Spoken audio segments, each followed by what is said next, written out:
افتتاح المتحف المصري الكبير خلال الفترة الجاية إن شاء الله. ده حقيقي. فأنت معاك فوق سياحي ومعاك 30 ثانية هتروج فيهم لافتتاح المتحف.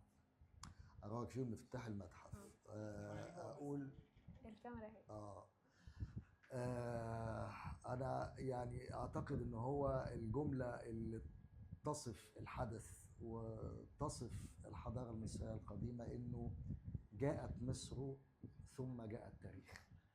فأهلا بكم على الأرض التي بدأ منها التاريخ، أهلا بكم على الأرض التي بدأ منها الضمير، لأن أساس الحضارة هو الضمير. الإنسان كائن ليس متكلم عاقل أو مفكر فقط، لا، الإنسان يميز بالضمير، وضمير الإنسانية والحضارة الإنسانية بدأ من هنا. جمعنا كل أشكال هذا الضمير بتحفه وتماثيله وصوره ومنحوتاته في هذا المكان، المتحف الكبير. شكرا جدا لحضرتك. شكرا.